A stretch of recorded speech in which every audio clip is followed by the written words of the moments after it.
오늘이 지금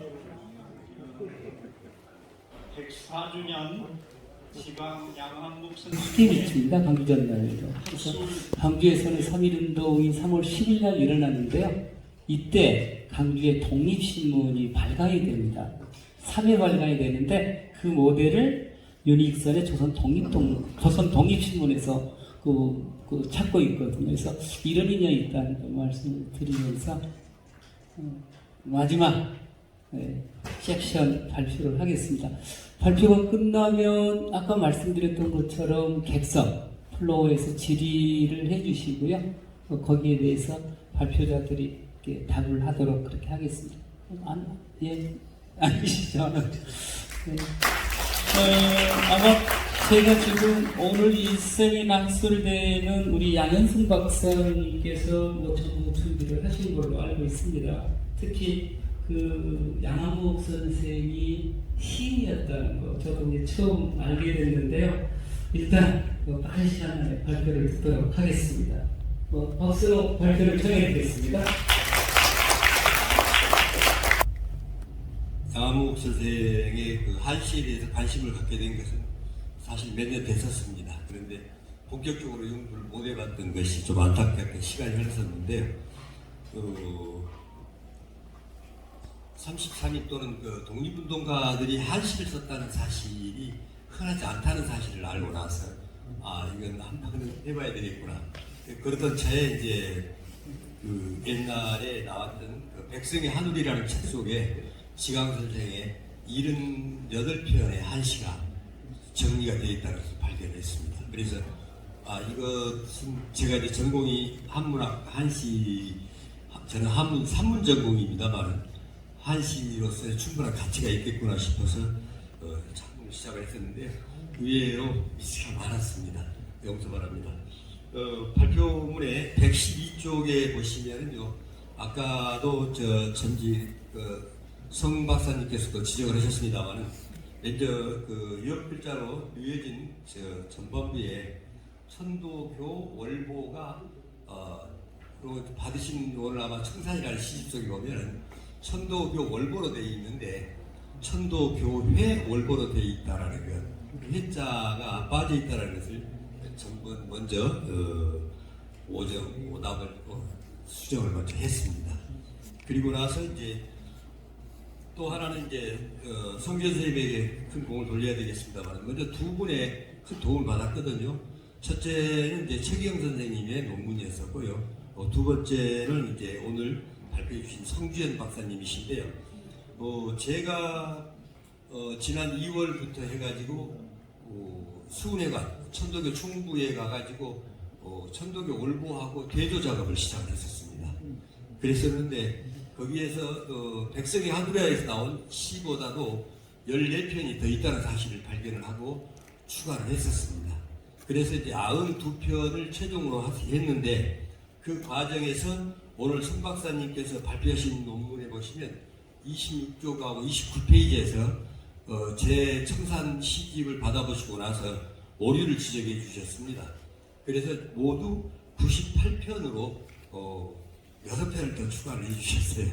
그래서 이번 학술대회는 제가 제일 얻은 것이 많다라는 것을 느끼고 감사의 말씀을 드립니다만 이 청산의 발표 과정과 제작 출판 과정에 대한 이야기를 전반부에 좀 길게 했었습니다. 먼저 115쪽에 보시면은요, 천도교회 월보에 게재된 지강 선생의 한시 편수가 92편인데 오늘 이 시간을 통해서 98수로 바꾼다라는 것 말씀드리고요. 또 한 장을 넘기시면은 지강 양한국 선생의 한시별 형식 현황 표가 또 하나 나와 있는데 이것도 역시 조정이 돼야 될 것 같습니다. 그래서 이 117쪽으로 가시면은 이상에서 양한국 선생의 한시 개관을 서원으로 삼음에 있어 세 가지 점에서 살펴봤다라는 말씀을 올렸는데요. 첫째는 청산의 발간 경위, 그 다음에 월보에 발표된 한시의 연도별, 세 번째는 형식별 통계를 통해서 개관을 했다라는 말씀을 올렸습니다. 자, 문제는 이제 117쪽인데요. 제일 제가 이것에 대한 글을 쓰게 된 계기를 준 것이 1910년대 우리나라의 그 문학적 환경은 어땠는가에 대한 이야기가 있었습니다. 117쪽의 하단에 보시면은요, 1910년대라고 말하면 보통 정치적으로는 1910년 8월 29일 경술국지로부터 1919년 3.1운동 때까지를 보통 정치사적으로는 1910년대라고 이야기를 합니다. 그러나 문학사에서는 조금 다릅니다. 문학사에서는 1908년에 천암선에 의해서 소년지가 발간된 후로 그 다음에 1919년 김동인에 의해서 창조지가 발간된 것까지를 보통 문학사에서는 1910년대로 보고 있습니다. 그래서 정치사적인 의미와 문학사적인 의미의 그 분도가 약간 틀리다라는 것을 먼저 말씀을 드리고요. 이 시기를 보통 문학사에서는 뭐라고 말하냐면 계몽문학기라고 이야기를 합니다. 문학 작품을 계몽의 수단으로 삼았다는 뜻이죠. 그래서 이 시대를 이끌어갔던 쌍두마차가 이제 육당 천암선과 그 다음에 춘원 이광수. 그래서 이제 이 시대를 또는 춘원과 육당의 2인 분단 시대라고 이야기를 합니다. 1919년에 2월 달에 김동인이 일본에서 창조지를 발간하면서 계몽주의를 극복하고 순문화운동을 펴고자 해가지고 나온 것이 이제 소위 말하는 리얼리즘 사실주의를 끌고 나오거든요. 그래서 문학을 계몽의 수단으로 삼지 말고 순수 문화운동으로 이야기를 하자. 그래서 이제 그 나오기 전까지를 1910년대라고 말씀한다라는 말씀을 드리고요. 그 다음에 한시, 한문학과 관련해가지고 1918년에 문체면에서 어떤 변화가 있었는가에 대한 말씀을 올렸습니다. 그래서 118쪽에 보시면은 문체면에서 보시면은 역시 뭐냐면 개화 계몽운동과 더불어서 민중과 대중을 상대로 하기 때문에 한문학이 급격하게 소멸되게 되거든요. 한문학이 소멸되면서 또 하나는 한시 역시 또한 쇠퇴의기를 걸을 수밖에 없게 됩니다. 그래서 그러한 그 문체에서의 변화 과정을 이제 국한문 혼용체인데 국한문 혼용체로 넘어가는 과정에서 한주 국종체, 국주 한종체, 그 다음에 문어체, 구어체 요 변화 문체 과정을 아주 짧게나마 그 118쪽에다가 말씀을 올렸습니다. 그 다음에 1910년대의 한시와 발표지에 대한 기존 학자들의 그 문학사와 문학 개론서에 나타난 문학적 평가를 일람을 해봤었는데요. 지금 한 30-40종 이상의 문학사와 개론서가 나와 있기 때문에 그걸 다 본다는 것보다는 지금 시중에서 가장 많이 이 바이블로 삼고 있는 것이 조동일 선생의 한국문학 통사이고요. 그 다음에가 한시 한문학사에서는 민병수 선생님의 한국 한시사입니다. 그래서 그 두 개의 내용을 중심으로 해서 1910년대에 대한 그 한시와 또 한시를 발표한 발표지에 대한 일람을 살펴봤습니다. 그런데 119쪽에 보시면은 이제 그런 이야기들이 먼저 조동일 교수께서 했던 이야기들은 가령 짧게 제가 밑줄 그은 부분만 말씀을 드려보면요. 천도교, 월보 등의 종교 잡지가 창간되어 한시를 게재하는 관례는 관례를 이었으나 실림 작품이 과거 한시에서 흔히 볼 수 있었던 구태의연한 내용으로 되돌아갔다. 이런 말씀을 국문학통사에서 하고 있습니다. 그 다음에가 또 이제 그 다음에 중요한 부분을 지시면요. 망국 이후의 한문학은 언론 검열의 직접적인 대상이 되는 신문과 잡지를 통해서 시대적인 의의를 가진 작품을 전혀 내놓을 수 없었다. 이런 언급을 하고 있거든요. 그래서 이게 과연 제가 지강 선생의 한시를 보면서 일반적인 작품 연구를 바탕으로 한 서술인지에 대해서 의문을 갖기 시작했고, 이건 개별적인 작품 연구가 전혀 이루어지지 않는 문학사 서술이었다. 라고 이제 확신을 갖게 되게 됐었습니다. 그래서 요 부분을 쓰면서 제가 조금 업데이해가지고요. 무책임한 서술이 문학사에 큰 획을 그으면 안 되겠구나라는 말씀을 드리면서 이것의 반론의 작품으로서 아마 또 지강 선생에 대한 논문을 더 쓰게 될지도 모르겠습니다만 이 자리에 조동일 선생님 안 계셔서 아니 제가 이런 말씀을 드려서 죄송합니다. 그 다음에 120쪽에도 가시면은 이제 한문학 연구자들이나 한시 연구자들이 또 바이블로 생각하고 있는 게 지금 몇 년 전에 돌아가셨습니다만 서울대학교 민병수 교수님이신데 제 박사논문 심사위원장이시도 했는데 또 거기도 조금 제가 서술이 좀 안타까워서 그 120쪽에 조금 제가 반론을 제기했습니다. 120쪽 그 왼쪽 상단에 보시면은요, 그때 당시 학회, 혁회보, 월보 이러한 많은 월간 잡지들이 만들어지는데 월간 잡지 그 부분에가 성 박사님도 잘 보셨겠습니다만은 사조란이라고 해가지고 한시 발표란들이 있습니다. 그런데 이 사조란의 발표 문자를 활자를 보시면요, 일반 문장에 비해서 활자 크기가 한 절반 크기가 안 됩니다. 아주 적은 글씨로 해가지고 아주 촘촘하게 한시들을 싣고 있거든요. 그래서 이 사조를 거기에 이제 120쪽에 보시면은 제가 뭐라고 말씀드렸냐면 퇴행적이라든가 이런 이야기를 하거든요. 당시에 한시가 발표되는 것은 시대의 흐름에 퇴행적이다. 다시 말하면 계몽운동과에 비해서 그런 것일 수도 있고요. 사조가 쉽사리 우국식 발표단으로 변신할 수 있었던 것도 한시는 이미 제야 사람들에게 익숙해진 문학 양식이므로 이들의 시대의식을 담을 수 있는 그릇으로는 가장 알맞은 것이 될 수 있었기 때문일 것이다.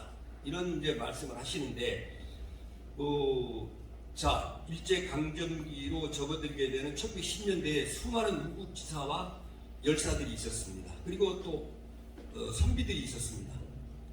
제가 이 시에서 이제 지강 선생님의 한시를 들고 나오게 된 것은 1910년도부터 말의 한용운의 님의 침묵이 발표된 것은 1926년입니다.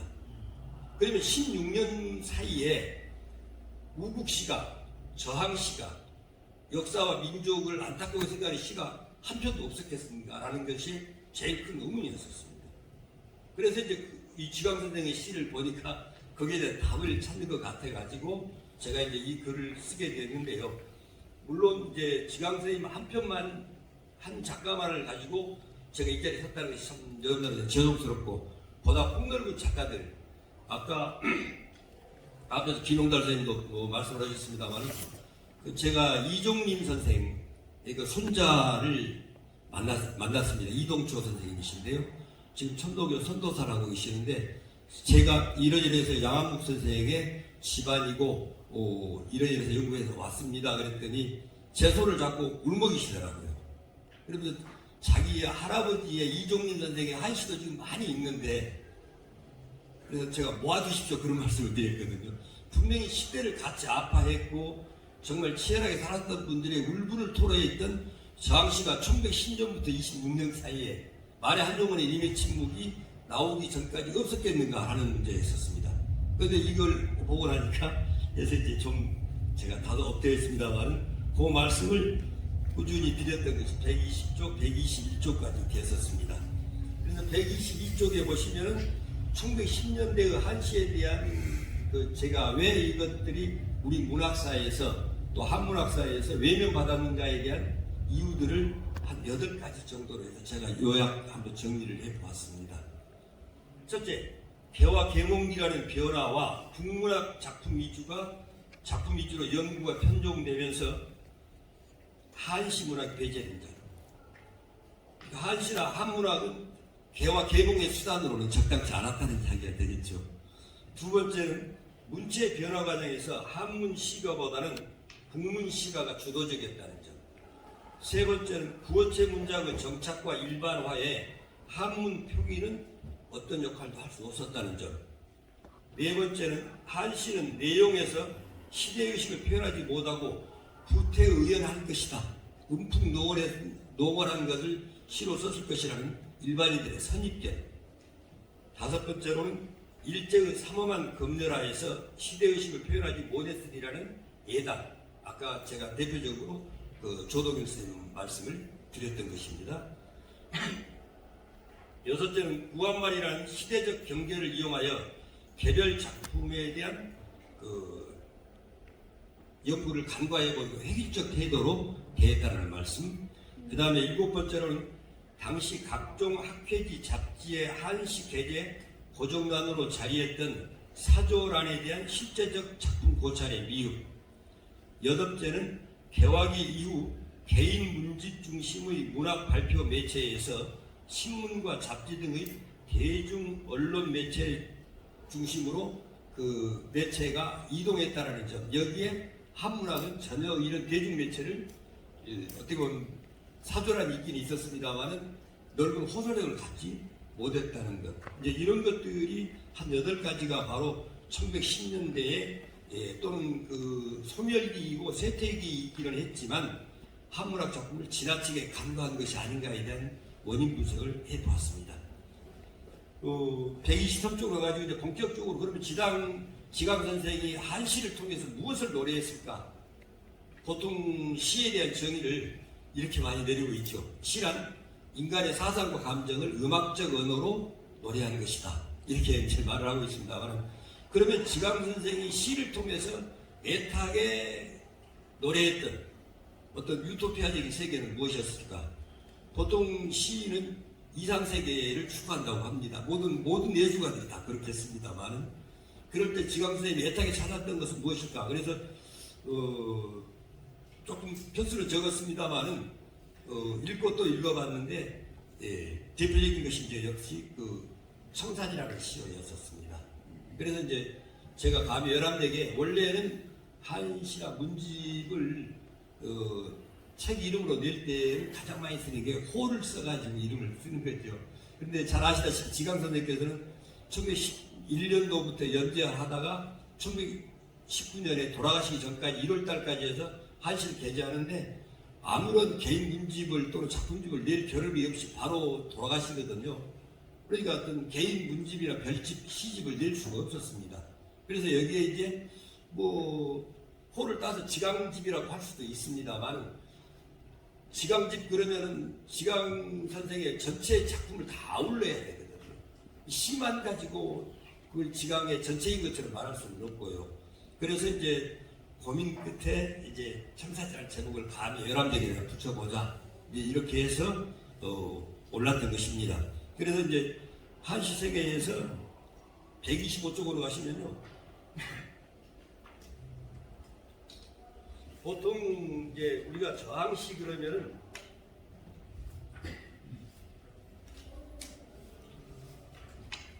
저항시 시인들의 시들을 쭉 일반인들의 시를 보면은 4단계로 발전을 합니다.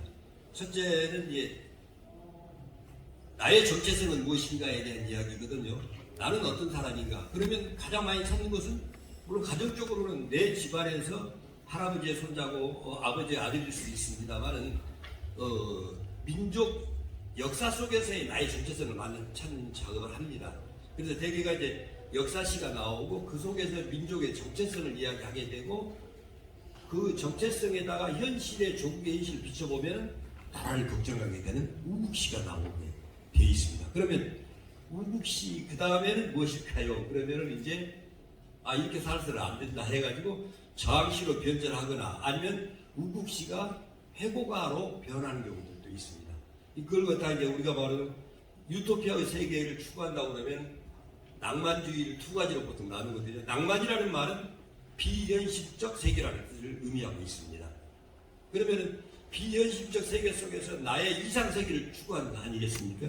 그래서 이제 이 과정을 우리의 다른 저항시인들의 세계 속에서도 쭉 살펴볼 수 있는데,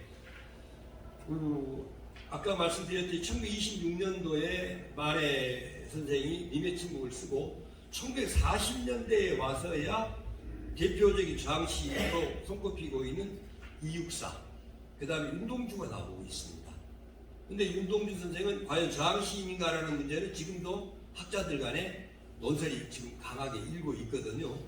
이육사 선생은 뭐 말할 것 없이 저항시인으로 꼽히고 있습니다. 그래서 저항시의 모습은 뭐냐? 그 대표적인 모습을 이제 제가 잠깐 예를 들어서 작품상으로 올린 게 127쪽에서 아까 우국시에서 망해버린 나라를 노래하면 해고가가 됩니다. 그걸 이제 고려시대 말로서 거기에 그 시조 한 편을 제가 원천석의 작품을 이야기했는데요. 흥망이 유수하니 말할 때도 주초로다. 500년 왕업이 목적에 붙여시니 석양에 지나는 손이 눈물겨워 하노라. 이건 무국시이자 회고갑니다. 망해버린 나라죠. 다시 돌이켜서 나라를 살리자 이건 아니지 않습니까? 이제 이렇게 되거든요. 그 다음에가 이제 또 이 모습과 비슷한 내용이 아까 청산의 첫 번째 나와 있는 그 용담정에 관한 이야기인데, 바로 그 천도교의 창시자인 동학의 창시자인 최재우 선생의 고향 그 용담정에 가가지고 쓰신 첫 번째 작품입니다. 거기에서도 보면은 용담의 126쪽입니다. 순서가 좀 바뀌어서 죄송합니다. 용담에 이르렀으나 정자는 보이지 않고 뜰 가득 범풀만 무성하네. 이거 벌써 이제 최재우 선생이 처형당해가지고 용담정이 아닌 피폐화된 모습을 그리고 있거든요. 그 다음에가 노래 한 곡 소리 높여 부르고, 무슨 노래를 불렀을까요? 안타까운 노래일 수 있겠습니다만은, 머리 돌려 오래도록 바라보니 하늘에는 남북으로 북두성이 걸쳐있네. 이렇게 되어 있거든요. 여기서 북두성은 잘 아시는 우리가 지향해야 될 바에 어떤 상징적 의미를 가진 별. 다시 말하면 지금 땅에서는 수훈 선생이 비록 처형당해서 피폐화되어 있지만, 우리 민족이 지향해야 될 세계는 땅이 아니라, 지상이 아니라 저 하늘에 별로 떠 있다라는 것을 명백히 지시하고 있는 것이 아니냐, 저는 이렇게 봤습니다. 그래서 그 128쪽에 가면은 또 다른 그 성균관을 지나며 라는 시인데요. 여기에서도 보시면은 반수교는 이제 성균관 앞으로 흐르는 이제 옛날 이 다리인데요. 성균관이 외부 세계와 이제 경이되게 만들기 하기 위해서 일부러 냇물을 흘렸다고 합니다. 그래서 방금 가득 가을 풀만 푸르게 우거져 있네. 선비들이 이루어놓은 성대한 일은 어디로 돌아갔는가? 이 선비들은 바로 우리 500년 조선을 이끌어온 이 유학자들일 것입니다. 그리고 나서 새는 청산에서 날아야 하고 물고기는 못에서 놀아야 하는데, 거꾸로 됐을까요? 새가 물속으로 들어가고 물고기가 하늘로 올라가는, 어떻게 보면 본말이 전도되어 버린 현대의 사회, 시대 사회를 비꼬고 있다고 할까요? 아니면 태평성대를 나타내고 있는 그 연비의학이라는 한자 서문을 인용을 해서 이 시를 쓰고 있습니다. 가장 제가 쇼크를 받았던 작품은요, 이거야말로 아마 이육사 선생이나 윤동주 선생 못지않는 저항시다라고 꼽았던 시는 129쪽에 있습니다. 8월 북악산에 친구가 올라와서 창화한 시인데요. 129쪽입니다. 멀리 바라보니 비로소 모든 경계가 훤히 트이니 어찌 저녁나절 햇빛이 가까워지는 샛별을 가릴까. 성 꼭대기에서 청산이 떠나가는 것을 다시 붙잡고 시들어버린 500년 나무의 끝이라도 살려내리라. 이렇게 되어 있고, 그래서 500년 시들어버린 500년 나무는 바로 조선왕조 500년의 역사를 이야기하고 기어이 살리겠다라는 자기 다짐과 자기 맹세이자 자기 명령이거든요. 잘 아시는 이육사 선생의 광야에서도 보면은 다시 이 광야에서 목노와 부르게 하리라 라는 자기가 자기에 대한 명령입니다. 시 속에서 말하는 어법 중에서 가장 강한 것은 명령형인데 자기가 자기에게 명령하는 거거든요. 근데 이런 어법에서 결국은 아마 이걸 저항시로 안 보면 안 된다는 말씀이 되겠습니다. 시들어버린 500년 역사는 조선왕조 말할 것도 없고요. 그래서 이것을 조금 제가 깊게 설명해 드렸습니다. 죄송합니다. 130쪽까지 해가지고 이 시에 대한 깊게 좀 분석을 했었는데요. 먼저 그 저항시와 소위 말하는 민족시의 구별은 어떻게 되는가? 그럼 그 차이점은 무엇인가에 대해서 130쪽에 보시면은 잘 아시는 임원영 선생이 그 세 가지 기준을 이야기한 적이 있습니다. 첫째로는 단체 비밀 결사의 지하 운동에 가담하는 경우, 두 번째는 일시적인 의무 지원 등으로 저항 운동에 참여하는 경우, 세 번째는 순수한 정서적인 저항. 이 세 가지를 이야기를 저항시로서의 그 요건을 말씀하시고 계시거든요. 그래서 지강 선생은 이 세 가지 내용에 다 합당하다, 이제 이런 결론을 내려봤습니다. 잘 아시는 이제 사도운동도 하셨고 뭐 여러 가지 또 항일 반일 운동을 하셨고요. 아까도 말씀하셨습니다만은 이완용 모살 사건에 연루된 혐의도 있으셨고, 그래서 여러 가지 그 지하운동에 또는 뭐 직간접적으로 또 계몽운동도 하셨고, 그래서 이 모든 것에 가장 맞는 것, 아까 말씀드린 윤동주 선생 같은 경우, 윤동주 시인 같은 경우는 여기에 합당이 안 되기 때문에 지금도 학자들이 이 저항시다 아니다라고 논란을 벌이고 있습니다. 그래서 이제 그 131쪽에 가시면은 두 번째 단락에서 역사의식에서 출발하여 민족시로, 민족시에서 우국시로, 우국시에서 저항시로 진행 과정은 두 가지 측면, 곧 작가의 삶의 궤적을 중심으로 평가하는 경우와 순수하게 작품 한 편만을 내세우게 되면 논란의 여지가 많다. 다른 말로 따지면 작가론 중심이냐 작품론 중심이냐를 가지고 논란을 벌이게 되면은 윤동주 선생 같은 경우는 이제 여러분이 잘 아시는 그 여러 가지 그 암살당한 과정에서 작가론이거든요. 그 다음에가 작품상에서의 저항시는 과연 있는가 하고 이제 하늘과 바람과 별과 시를 통해서 그쪽으로 많이 해석하는 경우도 있습니다만, 그래서 저는 어느 한쪽을 고집하려고 했던 것은 아니고요. 작가론과 작품론을 동시에 다 살펴봐야 된다, 이런 말씀을 드리겠습니다. 그래서 그 131쪽에 보시면 아마 그 상화 이상화 선생의 빼앗긴 들에도 고모농가를 제가 딱 한 구절 인용을 해봤습니다. 대개는 이걸 민족시라고 하고 예전에는 저항시라고 하지 않았었습니다. 그런데 요즘은 또 저항시로 많이 보는 경우가 있는데요. 그러나 지금은 들을 빼앗겨 봄조차 빼앗기겠네 라는 말로 끝나거든요. 이거 한탄이고 장탄식입니다. 빼앗긴 들을 다시 찾겠다라든가 빼앗긴 봄을 다시 찾겠다라든가 라는 의지는, 저항의식은 안 나타나고 있거든요. 그래서 큰 카테고리로 민족시 또는 우국시에 넣고 저항시의 반열에는 조금 미흡하지 않는가, 이런 말씀을 이제 비교적으로 한번 살펴보자 싶어가지고 인용을 해 보았습니다. 아까 말씀드린 132쪽에 보시면은요, 이육사의 그 광야를 제가 이제 같이 인용을 했는데요. 지금 눈날이고 매화향기 홀로 아득하니 내역이 가난한 노예의 시를 뿌려라, 명령형을 쓰고 있습니다. 그 다음에가 다시 천고에 백마 타고 오는 초인이 있어 이 광야에서 목루와 부르게 하리라. 강한 의지와 명령형이거든요. 그래서 이제 이런 것들이 바로 아까 말했던 500년 시든 나무 가지 끝이라도 기어이 살려내겠다고 하는 자기 담임과 일맥상통하는 것이 아닌가, 이런 생각을 해봤습니다. 133쪽으로 가시면은요, 이제 그 빼앗긴 한 잔 술을 지광선생이 드십니다. 지광선생이 드시고 나서 이제 북악기로 호주 삼청동, 북악에서 삼청동 돌아다니고 술 한 병 사가지고 나오면서 그 시의 내용을 술로 썼는데요. 그 두 구절만 제가 인용을 했습니다. 술자는 작아도 얼큰이 취하노니 집신을 신었을지라도 가벼이 걷지는 말게라.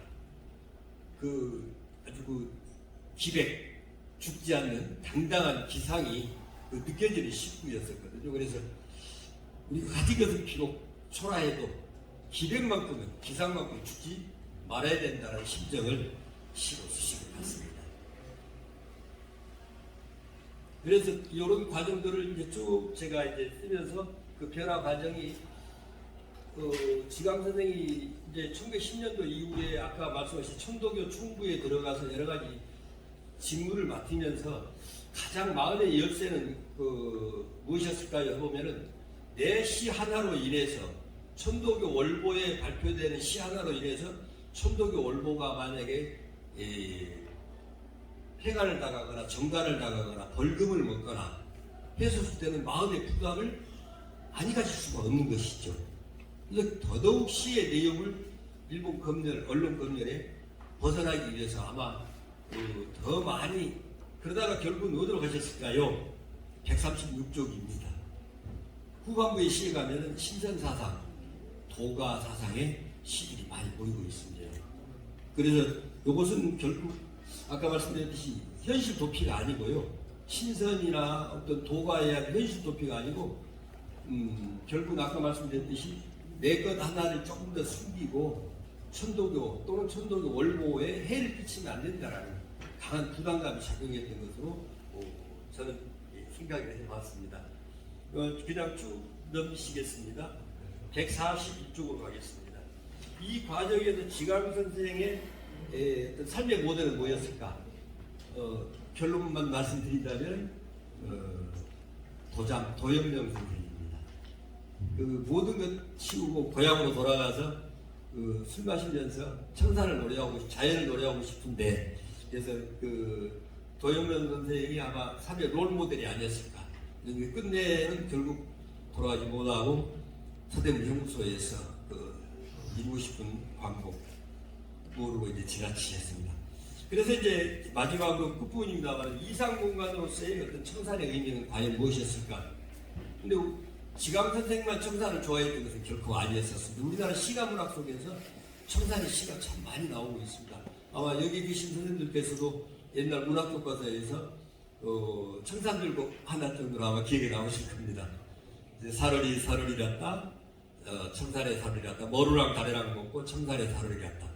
청산은 어쩌면 우리 민족들의 어떤 그 이상향, 유토피아, 아마 기독교에서 말하는 겟세마네의 동산이실지 모르겠습니다만, 그래서 이제 거기에 이제 그 청산을 노래했던 우리 고전 시가 문학 작품 몇 편을 인용을 해봤습니다. 나비야 청산 가자, 범나비도 너야 가자, 가다가 저물거든 꽃에 들어 꽃에 지고 가자, 이런 시도 있었고요. 또 아마 좋아하시는 분들이 있겠죠.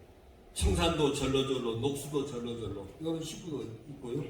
그 다음에가 이제 아까 말씀드렸던 고려 소교 청산별곡에서 사르리였다, 이런 내용도 있습니다. 그래서 이런 것들의 바탕을 둔 지강 선생의 청산의 의미를 아마 정체를 밝히는데 큰 도움이 될 것 같다, 이런 말씀을 드렸는데, 그 과정에서 약 한 14편 정도의 시의 청산이라는 시어가 등장을 하고 있는데요.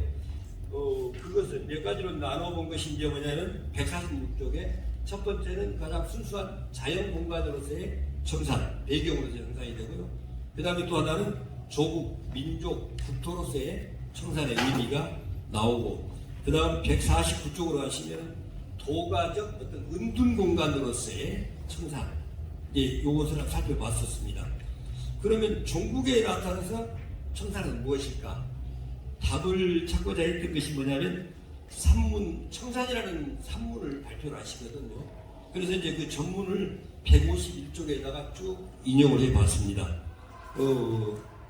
그런데 그 끝부분에서 이제 152쪽으로 넘기시면은 밑줄 그어진 부분인데요. 거기에서 청산과 더불어 대화를 나누고 있는 청산은 말하지를 않습니다. 청산이 나한테 걸어들어왔다고 이야기를 하거든요. 의법을 씁니다. 우화적인 내용을 앞에 부분에서 청산을 만났다, 이런 이야기를 하는데, 청산은 어찌하여, 산은 어찌하여 하늘 가운데 높아 알지 않는 것으로 알을 삼으며 이기지 않는 것으로 이김을 삼으며, 비록 큰 천둥 소리가 울려 그 머리를 숙이더라도 그 모습을 잃지 않으며, 비록 큰 꾀로 마음속을 유혹하더라도 그 지조를 바꾸지 않는 것인가? 라고 물어도 청산은 말이 없고 오직 흰 구름만이 그 꼭대기를 흘러가네, 이렇게 되어 있거든요. 그런데 요 부분, 밑줄 부분 속에서 아마 지강 선생이 추구하고자 했던 삶의 모습 또는 현실의 모습, 모든 것들을 응축하고 있는 구절이 아닌가 싶어서 제가 외람되게 그 구절에다가 조금 밑줄을 그어봤습니다. 아마 그 스님의 말씀, 나홍선사인가요? 그 시구에서 청산은 나에게 말없이 살라하고 녹슬은 나에게 티 없이 살라고 되어 있지 않습니까? 그 내용과 일맥상통하는 것 뜻이고 하고, 이런 청산의 모습이야말로 일제강점기라는 이런 데를 의연하게 이겨낼 수 있는 힘을 주는, 또는 삶의 모델인, 내 정신적 고향인, 내가 묻히고 싶은 안식처가 아니었을까, 이런 것들을 종합적으로 제가 결론을 내려봐서 했는데 조금 많이 부족한 것 같습니다만은, 이상으로 제 발표를 말씀드리고요. 지강 선생이 추구했던 그 청산의 공간이 오늘날의 우리들에게 지금 과연 아니죠. 우리도 그 청산을 만들기 위해서 지금 노력하고 있는 거 아닌가, 이런 생각을 해봅니다. 이상 발표를 마치겠습니다. 네, 감사합니다.